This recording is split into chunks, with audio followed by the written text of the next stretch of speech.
Welcome back to the Sustainable Wellness Podcast. This is episode 11. I don't have, like a single topic for today's episode. It's kind of a riff off of some things I've been seeing lately, mostly on the internet. Before I jump into this episode, just some housekeeping things. I do still have one or two spots open for one-on-one coaching. My signature coaching program, Sustainable Strength and Nutrition, is a minimum of 3 months long. We work together one-on-one, and we can tackle, building a solid strength training foundation. We can also build some solid nutrition habits. And the nutrition aspect goes a little bit both ways. Part of it is just focusing on the actual food itself, if you were trying to eat more nutrient dense food, stuff like that. But there is also a big aspect of it that involves mindset as well, where you might struggle with, eating a lot. I know this is a common thing, so I bring it up, where you feel either out of control around your favorite foods, or you feel like you binge at nighttime, late night snacking, stuff like that, or just kind of breaking the habit of always thinking of food as good versus bad, stuff like that. So, you are changing kind of what you're eating, but then you're also changing the way that you think about eating and food as well. And those actually tend to work better for people in the long run. So I don't do meal plans. As far as fitness goes, it's all a big focus on strength training and mobility. I take into account what equipment you have access to. So some people have access to a full gym. Some of my clients work out from home exclusively and have minimal equipment, and we just make it work for you. And you can even tailor it kind of to what you're looking for. So I have a couple clients who are really into running. So when they are training for a longer distance run, their strength training programs are going to reflect that. When they're in technically their quote unquote off season, where they're not necessarily training for a longer distance, but they are still running, then their strength training program reflects that. I've had clients who have had some struggles with mental illness or chronic health issues, which is kind of sort of where this topic is going today, actually. And their strength training program will account for that as well. So I feel it's hard for me to talk about because it's so nuanced, because I truly do try to tailor it to that individual. But you do learn the basics of strength training. You will get a program sent to you in an app each month.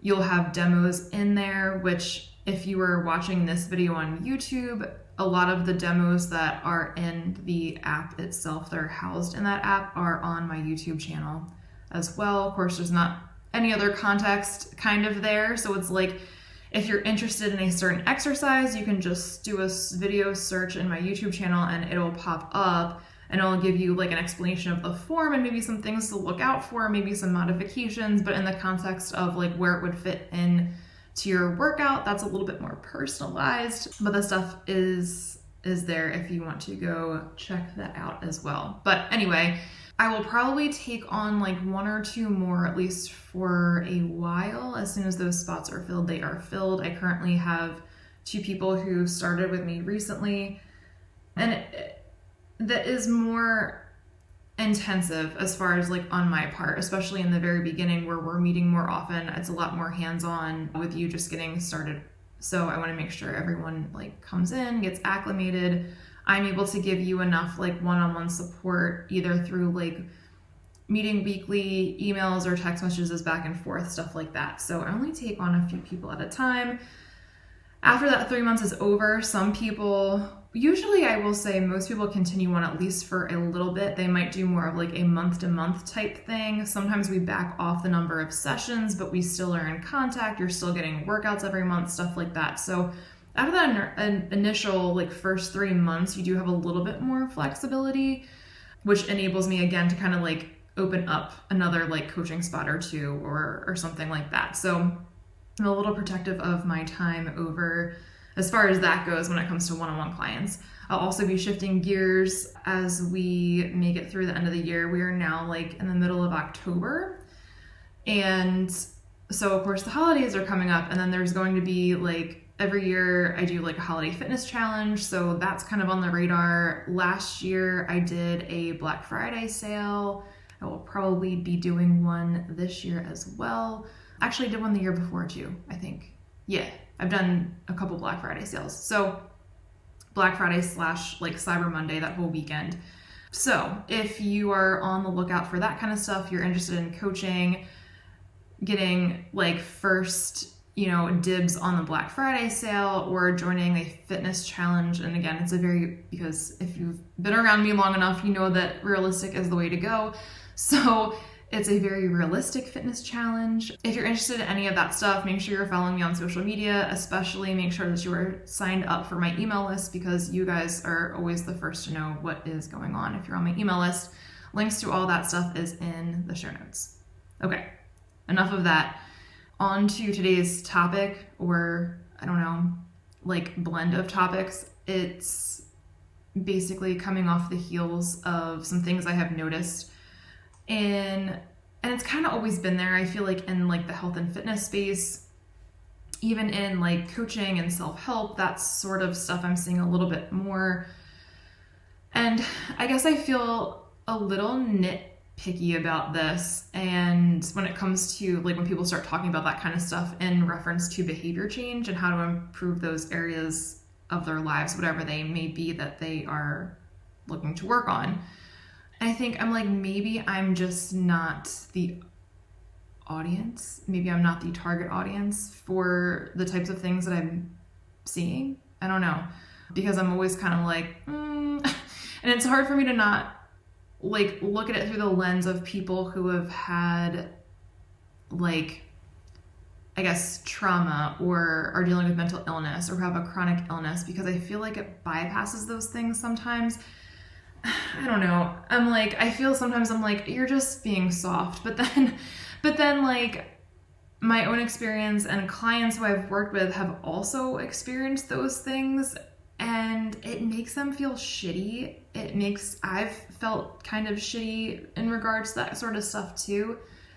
And it's like, I've made like some posts on social media about this, but it's stuff like where you see like the no excuses mindset, or phrases like, I absolutely hate this one, where it's like, we all have the same 24 hours in a day. Or lately I've been seeing more so, I think, like in like the psychology, positive psychology, which I think is kind of bastardized in this sense, and coaching and like self-help space, where it's like, you just need to get up off your ass and do it. And I'm like, that's a lot easier said than done. Yeah, I don't like it when I hear that kind of stuff, because and I'll get to this, but I was like, I'm also like not enabling this as well as just like, because you have different circumstances or you have mental illness or chronic illness, I'm not necessarily saying that like, oh, that's just the way it is and like I can't change, there's no hope for me sort of thing. Like, that's also not what I'm saying. But I think it kind of sucks if you're like out in the world just existing, you have that stuff going on in the background, and then you come across like someone on the internet that's like telling you to get up off of your ass. Like, that implies that you're just being lazy, which isn't always the case. So I don't know, maybe I'm just being super sensitive about it. Take this episode with a grain of salt, but it's hard not to kind of like look at that stuff and like look at it through the lens of that, because of like my lived experience and then the people that I have coached as well, because they're all dealing with that sort of stuff.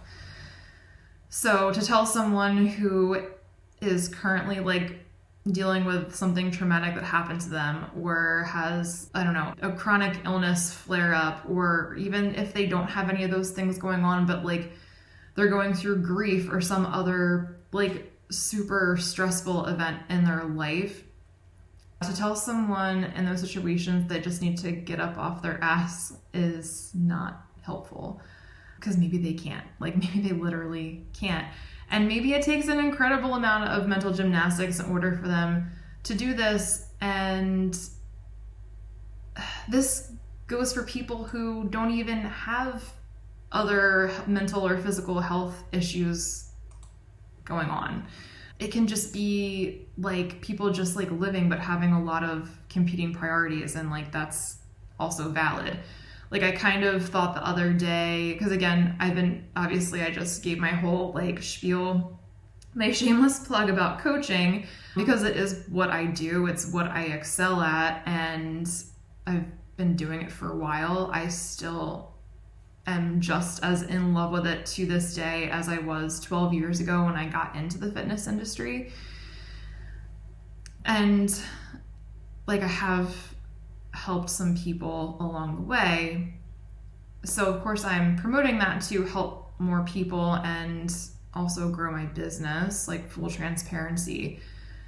And I understand why people, and I'm not excluding like dads in this, but I have to say moms, because that's what I am. I'm a working mom. A lot of my clients are either busy women who are like trying to excel in the professional space, and or they have kids at home too. And those things in and of themselves can be difficult. And so I understand why someone who is in that situation isn't necessarily like jumping at the chance to sign up for like nutrition and fitness coaching with me, for example. Like it makes it seem like it's just like one more thing to add to their to-do list. Like you're already kind of like at capacity. If you're a mother, again, not excluding dads, but if you're a mother who is like in that situation, I don't know. It's just been my experience, I guess. I did type up some notes. I'm like trying to look real quick because this is basically just me riffing off of stuff. So it's like it may not be like the most coherent, organized, which is ironic because I'm totally going to bring that up in the notes I did jot down. But anyway, so for example, women who are also like working, and I mean, stay-at-home moms have to deal with this too, just as much. Like you're busy taking care of your children all day and then managing like other aspects of your household. And you know, it's not even just like the day-to-day stuff. It's also like the stuff that you have to remember in the background. Like I said, this is the middle of October right now at the time of recording. And, you know, we got letters home from preschool about like the Halloween like parade and their trunk or treat, and they're doing Halloween parties. So it's like, you know, when the time comes, be like, do we need to bring food for that day? Trying to make sure we get there for like trunk or treats. You know, is her costume clean for that? Like stuff like that. So you're still like, there's always something going on in the background aside from just the day-to-day stuff, like getting your kid up and like ready to go in the morning, aside from yourself, which that in and of itself, I'm like, I know, like it can be a lot. And, you know, if you're working, you might also, you know, have a high stress job, or, you know, have deadlines to focus on, stuff like that. And at the same time, you're like, do I need to do laundry when I get home? Like, does my kid have enough socks and underwear for school tomorrow? So it's a lot, like the combined responsibilities of like motherhood and working. And then you have someone like me who's also like promoting their coaching program, and they're like, I literally just can't do one more thing. And now if you add into the mix of the aforementioned things, like I said, where you have, you know, chronic illness or mental illness, and you also are trying to like have a social life, like you still want to see family and friends and your partner, like it's a lot. So I totally get it if people like aren't interested in like signing up for coaching, because it's a lot. You know, if you're juggling all of that, it's, again, you're like, sometimes I feel like that too, where I'm like, I can't do one more thing. Like I can't, there's no capacity for it. There are weeks where I don't work out as often as I would like to because I don't have the like mental an emotional capacity to do so because I'm dealing with all the things that I just listed. So I totally get it. So say you have like all of that stuff going on and then you come across someone like on the internet or whatever, say stuff like you just need to get up off your ass and we'll have the same 24 hours, and or you're just not making this a priority. Say if it is, again, like health and fitness or something like that. It's not helpful because like those things aren't even true. I've seen this before too. It seems to be a while ago, but I just like, I'm not a huge Beyonce fan, but I've seen kind of like this reference as like, oh, we all have the same 24 hours in a day, or Beyonce has the same 24 hours in a day that we do. And I'm like, no, she doesn't. I don't have the same 24 hours in a day that you do. You don't. We definitely don't have the same as Beyonce. We don't. Like, she probably has someone that cooks for her and cleans her house. And like, my God, that would be amazing. I don't have that luxury. A lot of people don't, which means that we need to do that stuff. So it's not the same. You can't compare your situation to someone else's and say something like that, especially if, you not knocking anyone because maybe you just don't know, because I was that person at one point in my life where like I wasn't married. I didn't have, a house to pay for and a child to be responsible for and 2 dogs. So sometimes I feel like you just don't know until your life circumstance change, then you're like, oh, now I get it. But just know that we don't all have the same 24 hours a day. You can't compare that. My weekday mornings now look a lot different than what they did like 4 or 5 years ago. I could just get up in the morning and get myself ready to go, and sometimes I just had a hard time doing that, which again now we know is ADHD. So now I have to do that, and I'm responsible for another human being, getting them up and ready and out the door on time. And sometimes it feels like I have lived 1,000 lives before my workday really even starts at like 8 or 9 o'clock in the morning by the time I drop her off wherever she's going that day for childcare. And then again, on top of that, and I know that's like a very common sentiment against like other moms, and then you add on top of that, like for me personally, if my anxiety is flaring up, which luckily it hasn't done that anytime recently, or I'm having, some days are worse than others as far as like focus and brain fog and concentration go, which again, now I know based on like the last year is just my ADHD that was undiagnosed for so long. That makes it even more difficult to like get your shit together and do that kind of stuff. And these things aren't my fault, right? My clients who also have issues with mental health and chronic illness, like it's also not their fault that like they have that stuff going on. It makes it harder for them to do that stuff. Like it's nobody's choice to have those things, no matter what some crazies on the internet tell you. I saw someone recently use, which is ironic, they were in the health and fitness space and they were kind of like using their story to sell. I believe that they were in some multi-level marketing thing and also calling themselves a coach. Use that term loosely. And they had talked about how they had suffered from like postpartum depression. But then like in all their stuff after that, they were like basically saying that you shouldn't have excuses. And they were using things like mental health and they were like putting it in quotations and stuff like that. And I was like, wow, of all people, like you think that she would be super sensitive to other people who have had the same struggles as you, but lo and behold, here we are. So it's not your choice for having those diagnoses if that is your case. It's also, if you chose to have kids, it's okay to also acknowledge the fact that like it's just really hard sometimes. Yes, you asked for that, but it's also okay to still acknowledge that it's just hard, and that's fine.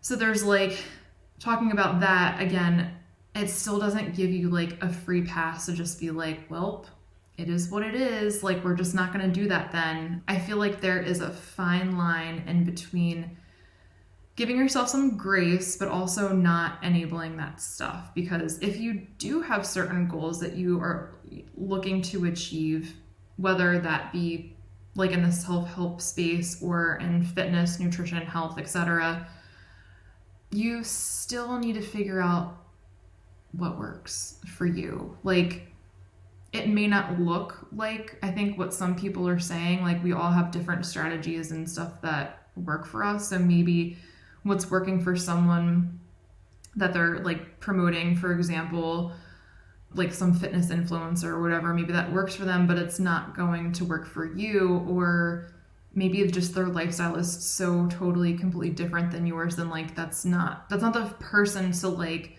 follow or look for advice or like emulate, because you're in completely different places in your life. So give yourself grace, but also know that like, I guess like when you're kind of bullshitting yourself at the same time. So I do believe that even though you have stuff going on, yes, give yourself grace. I cannot say that enough, but you still need to figure out what works for you to be a functioning human most of the time. So for example, I have strategies and tools and medication that do help. However, it still is hard sometimes. And this is why I don't like when people say those sorts of things, because they haven't walked in my shoes and they don't know that it's so much easier like said than done. And I think a lot of people can relate to that. It kind of makes you feel shameful if you're on the receiving end of those phrases and you do have a lot going on in your life, or you also have some sort of like health issue going on in the background. And we know that shame doesn't help anyone, regardless of like what you think will work. Studies actually show the opposite. Like, you will have a more favorable outcome if you are working on some behavior change and you treat yourself with a little bit more kindness instead of shaming yourself or berating yourself into changing. That's not going to work. And I don't know why people say these things. I guess I guess they just don't get it, and they don't think this is a real issue, and they think that people are just genuinely being lazy, or maybe they do get it and they just trying to give people the benefit of the doubt here. People that say those types of things, maybe they do get it, and maybe they just can't convey like that thorough of, a full like multi-dimensional meaning, because nuance is kind of hard to get across sometimes, especially if you're posting like on social media and such like a quick little video clip or something. So I don't know. I guess where this is leading me is like, if you're one of those people that is having a hard time like doing the thing, especially if you have other barriers going on in your life, I guess the point is to not try to feel shame or take those sort of remarks like as a personal attack if you come across someone saying that, or even if you're in conversation and someone's just like, has like that no excuses mindset, because your life isn't the same as yours. You like, don't let them shame you because they don't know your life and your circumstances. Just know that it is okay to be wherever you are right now. Like, whatever your certain circumstances are, that's fine. It can make it more difficult, and there's nothing wrong with you. You're fine. You're not lazy or lame or unmotivated. And I always like to use this too, because like, I've heard people, especially when they're like coming into coaching, they're just like, I'm just lazy, I can't do this. And I'm like, you're probably not, if you think about it. Like, what other areas in your life do you excel at things? Or, you do have high motivation, or you can just do something without being motivated to do it. Like, one of the things I struggle with is like keeping our house straightened up and doing laundry. That is not something that is very motivating for me. But I am, like, exercising is, so that's easier for me to figure out strategies to work through. As far as cleaning and stuff like that goes, I am still working on coming up with strategies to help with that. Like, that's one of those things where I'm like, I can't just get up off my ass and do it. thanks, ADHD, for that struggle with task initiation. So it's a lot harder for me, but that doesn't mean that like it's okay for me to like never clean my house, for example. Like it's clearly not okay.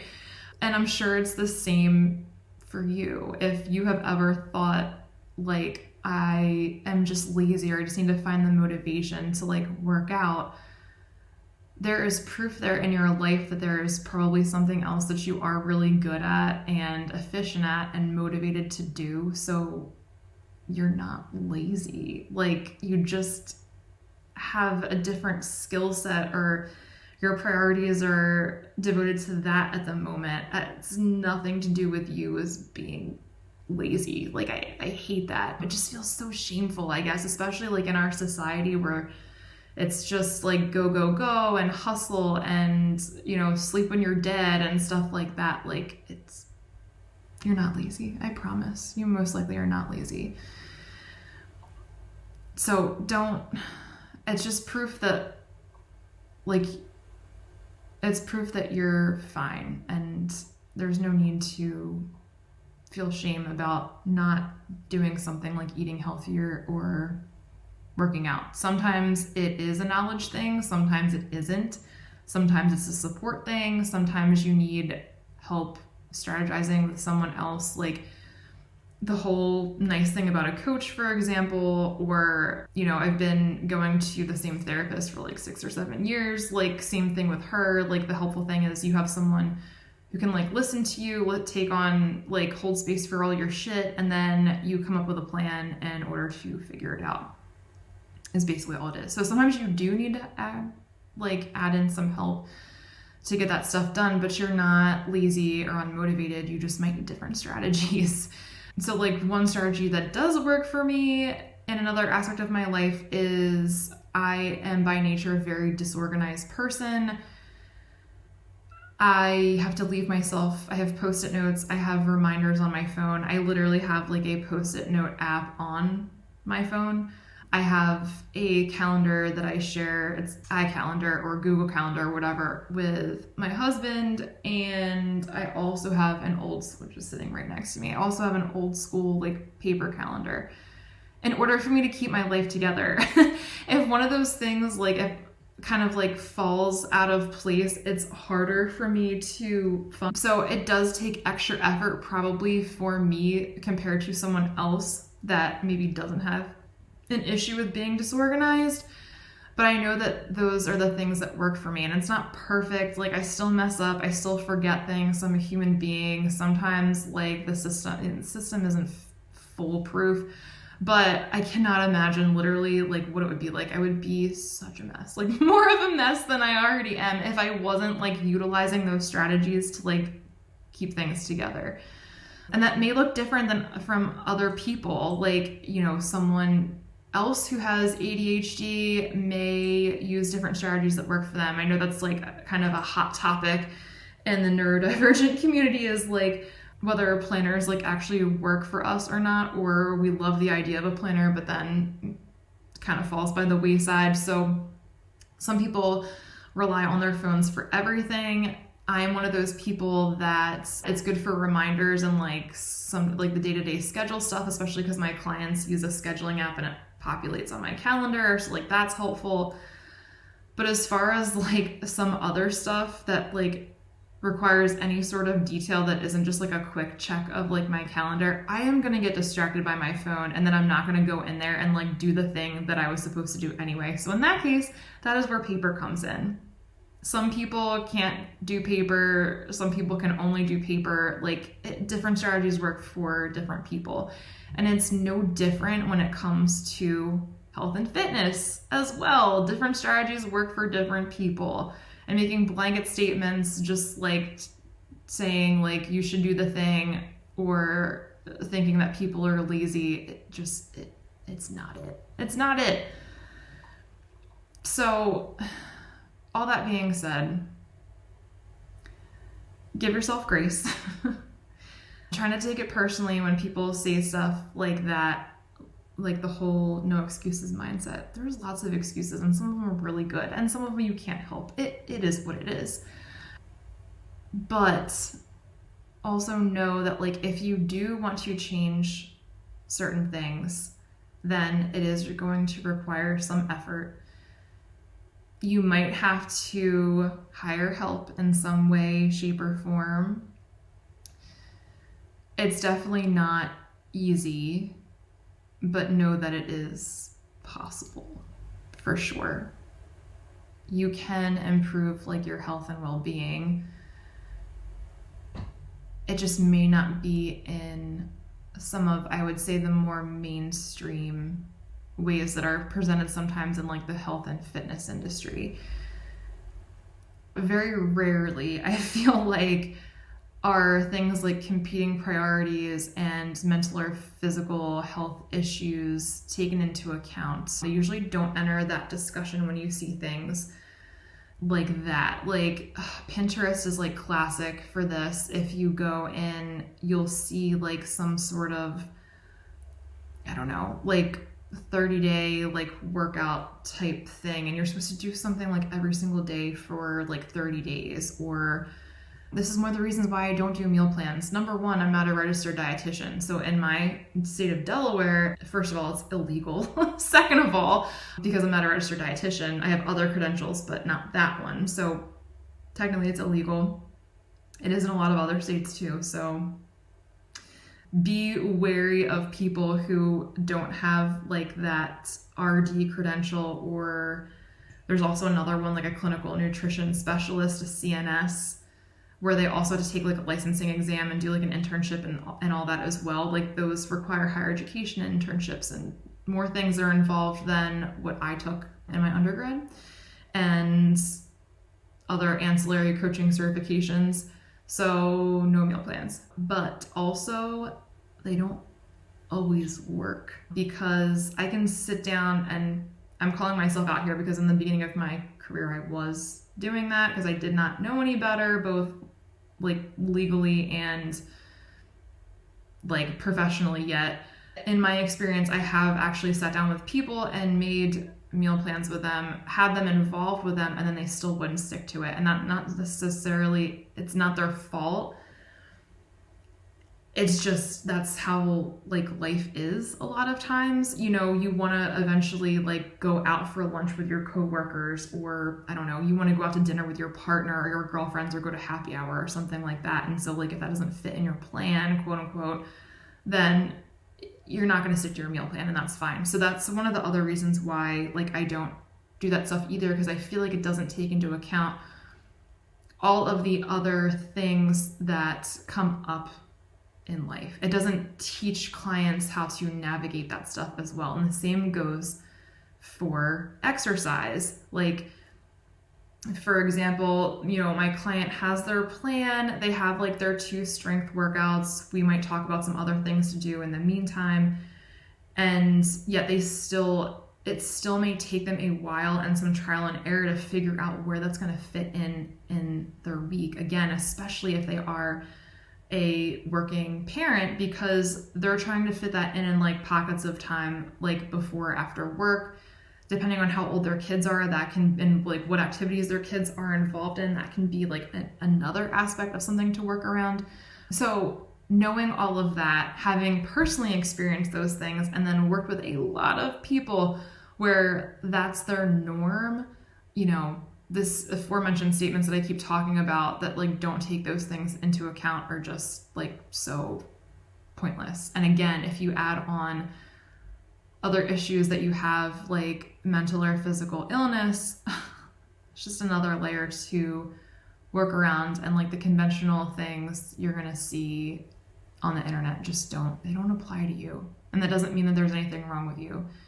So those messages, they're not for you. Those people that are promoting those messages are not for you. If it's making you feel, if that motivates you and that works for you, then that's fine. I do understand that that is helpful for some people. However, I am not one of those people. And in my experience, my clients have not been that either. So, and maybe that's just because of how I roll and who I attract, that doesn't tend to work for them. So just know that that stuff isn't for you. If you see it, you should probably unfollow people as well that are promoting that stuff if it's making you feel like shitty about it too. Just a thought. So I think that's enough rambling for today. The time is like 36 minutes. And I was like, I don't have a topic, but I'm just going to ramble for 36 minutes about how there's dumb shit as far as motivation goes out there in the fitness, wellness, and like health space. So like, I hope this was helpful to anyone who has experienced those things that I've talked about. I use myself as an example a lot because I don't really care. I'm an open book. But I've had also clients who have experienced similar things. And so I don't know, like I just feel some type of way about it because I don't want my clients to feel less than, I guess. Like I get kind of protective over them. I have felt that way. I have felt like shame or, hated myself into like exercising and stuff like that. And like, it didn't work. I was not consistent with that type of stuff until I learned a lot more about like behavior change and giving myself grace and kind of like dropping the whole like shame aspect of it. And I know other people I've worked with have felt the same way. So if you found this helpful, if you found this insightful, let me know. If you feel like, someone else might benefit from this, please, share this episode or this podcast episode or this YouTube video with them. I realize that this may not apply to everyone. I've even gotten, like I've talked about this stuff before on social media. I've even gotten comments from like other trainers who don't follow me, don't know me. And I've gotten like snarky remarks about them too. And again, sometimes I'm like, am I being soft? And then I'm like, no, because this type of like giving yourself grace, but also finding some workarounds type thing where like shame has no place has definitely worked a lot better for my clients over in recent years. So so hopefully this helps. Hopefully you found this insightful, maybe a different perspective than what you've had before. Maybe it got you to think about things a little bit differently, stuff like that. So if you found it helpful, let me know. If you have any thoughts or questions, also let me know. You have any ideas for future podcast episodes, let me know.